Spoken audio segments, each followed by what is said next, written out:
A video of me filling up the pepper mill because it's always empty. Maybe I should get another one. Maybe I should get a bigger one.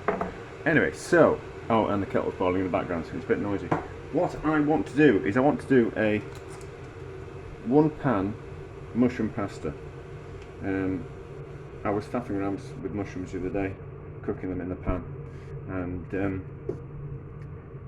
I didn't slice them. I just chopped them up.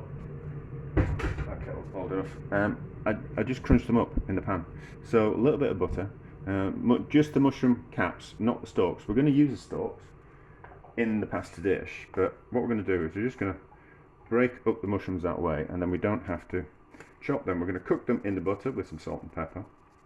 We're going to then take the mushrooms out of the pan. We're going to then give them a bit of colour, hard fry them a little bit. We might just add a bit more fat in there.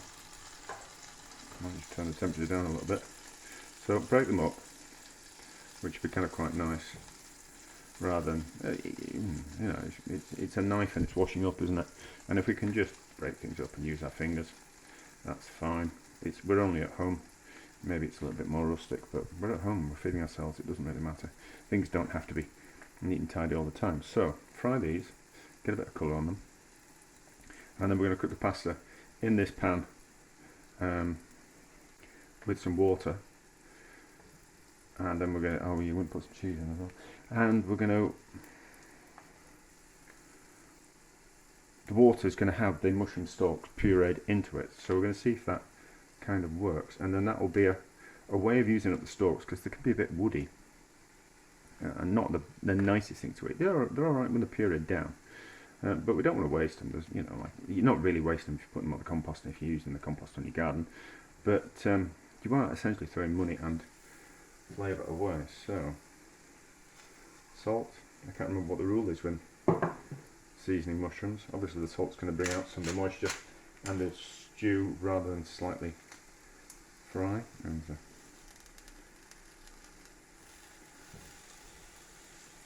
I've lost the pepper thingamajig in there.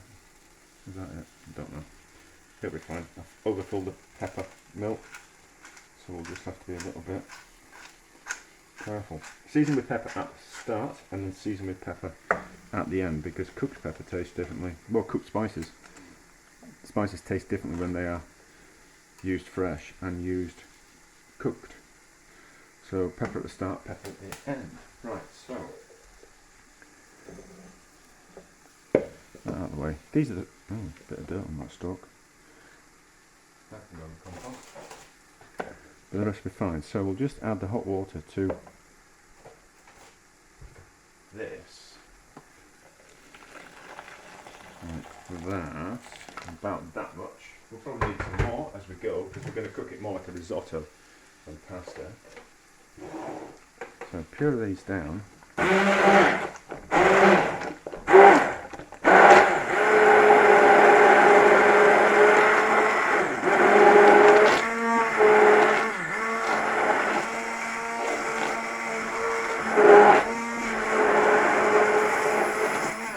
Like that, and then what we essentially have made is like a weak mushroom stock, which will concentrate as it cooks. So I haven't lost any of that flavour. So as you can see there, the mushrooms have completely been liquidised into the water. So it tastes a little bit mushroomy. Right, so cook those off a little bit more. I think we need a little bit more fat in there. What fat have we got in the fridge? We have got some chicken fat. So the chicken fat will help form the sauce as well. So chicken fat in with the pan, more of a hard fry, and we're back when these are cooked. Right, so mushrooms have taken on lots of colour. They can now live in the favourite spoon. Oh, is it just the spoon that I use all the time? Is it actually my favourite spoon? I don't know. So, mushroomy water in,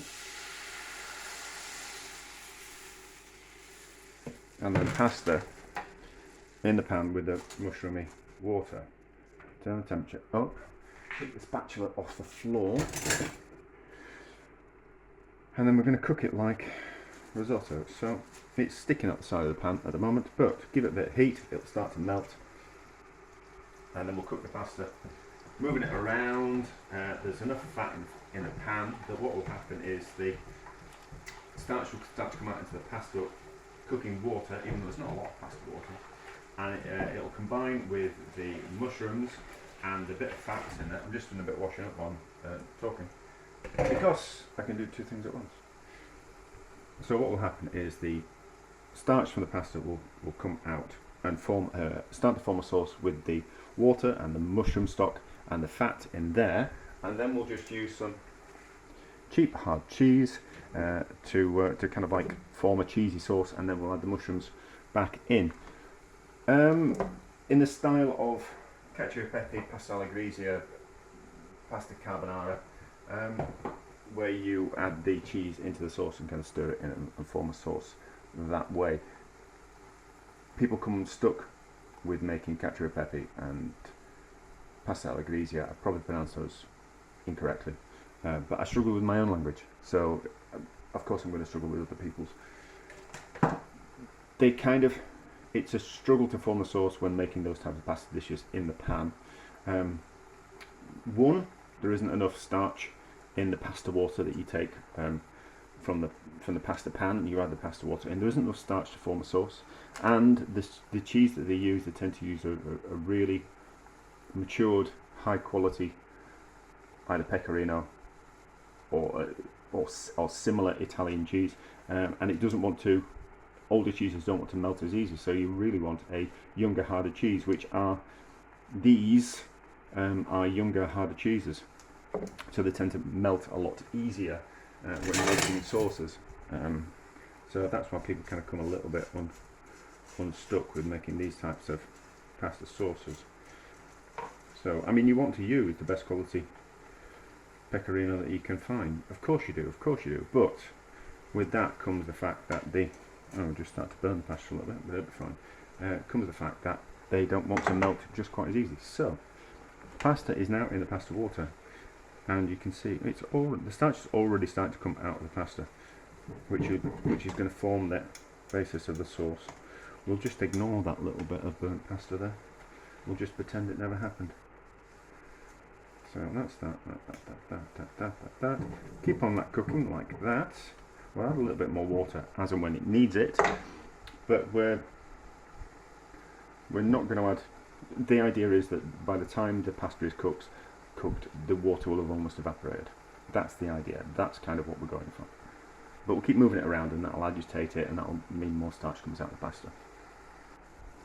Right, so water's evaporated, but the pasta's not cooked yet. So, as you can see,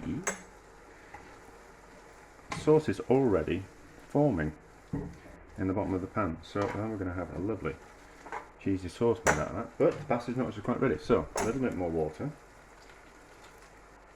Carry on the cooking process. Keep on moving it around. Oh yeah, I wanted to add. I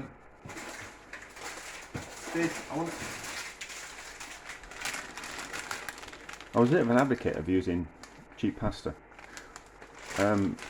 but I've moved on to more expensive pasta, better quality pasta as well.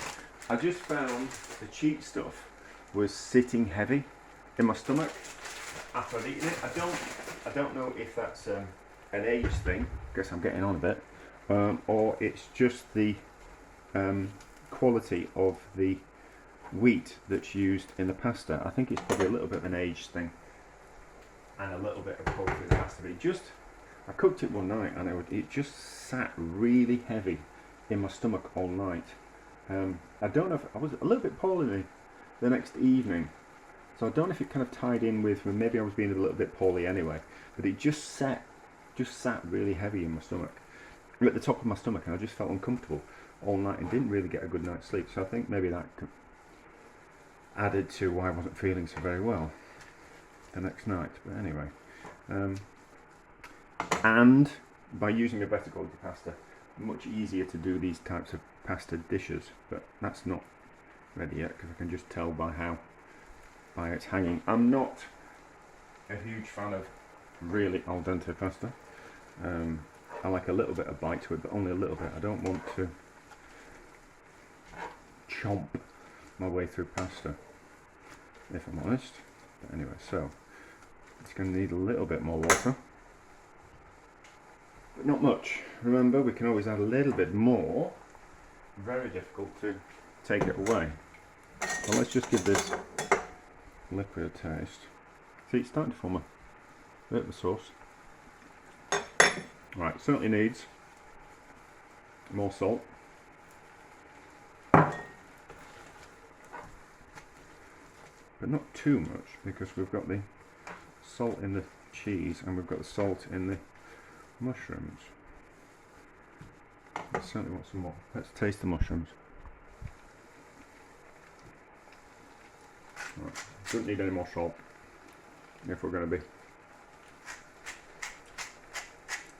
adding the mushrooms and the cheese. Knocking the camera. Right, pasta is almost ready.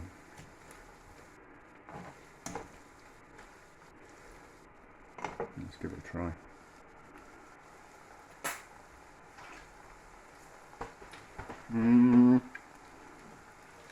A little bit longer.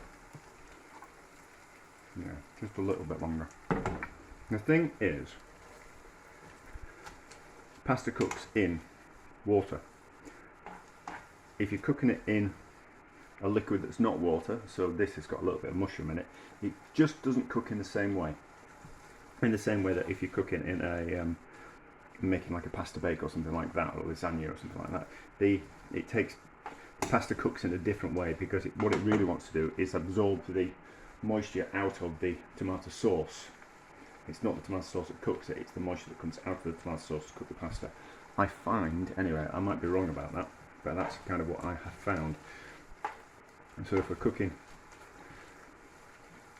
pasta in a something like this that's not just pure water, it just takes a little bit longer to cook. But if it takes a little bit longer to cook, it's just a little bit more forgiving. Right, that will be ready. So heat off, because we don't want to add the cheese to a hot pan. There's about enough liquid in there to start forming the sauce. We might have to add a little bit more, but heat off, otherwise we'll split the cheese, which means that the fat will come out of the cheese and it won't make a particularly very nice sauce. Although this cheese is quite old now, so when I said it was a young hard cheese, it's been in the fridge for like almost probably a year past its sell-by date, but it's still fine. And because it's been sealed, it's not lost any moisture and dried out. Whereas if you're aging cheeses like Parmesan with the rind on in a big warehouse, it dries out further. So the danger is that your tongs get all the cheese on them. So that's not what you want. So move it around, put the pasta on top of the cheese, like that. Now, need some more cheese. Don't add the mushrooms until the very end, because what will happen is the mushrooms will want to, all the cheese will just want to stick to the mushrooms rather than form a sauce in the pan. I think that's enough cheese. So it will be not completely smooth, it'll be a little bit grainy because it's got that pureed mushroom in there and the stalks, which weren't soft anyway. Right. Bit more cheese.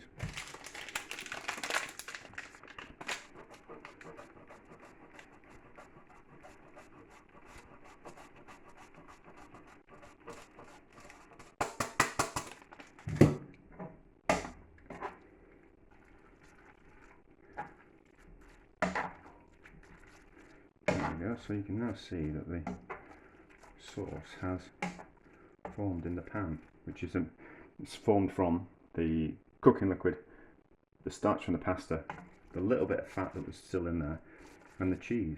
So instant pasta sauce. Now, mushrooms back in.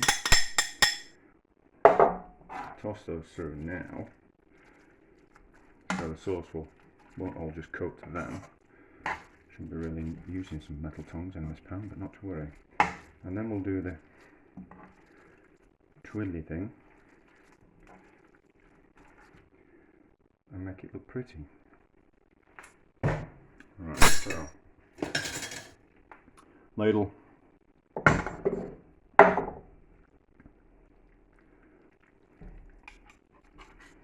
and a fork, and then just twiddle it around so we can do a nice picture for the gram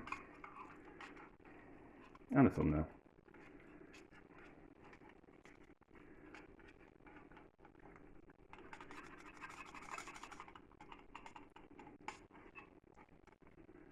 There we go, that's better.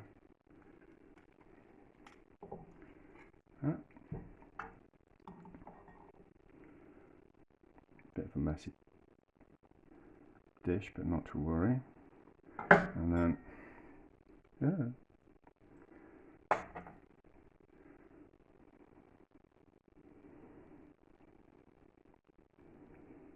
mushrooms. I could do with a bit more liquid in that sauce. It's going to fall over.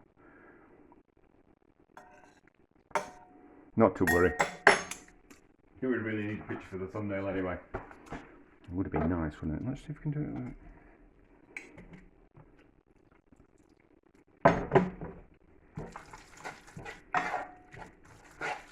a little bit more water.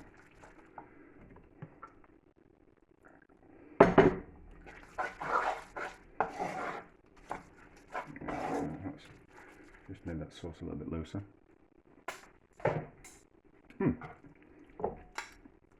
Very cheesy, very mushroomy.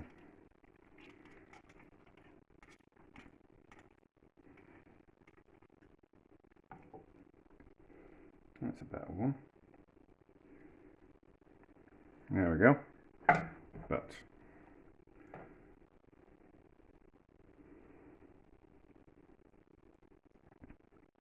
that we're fine. So, how's it taste?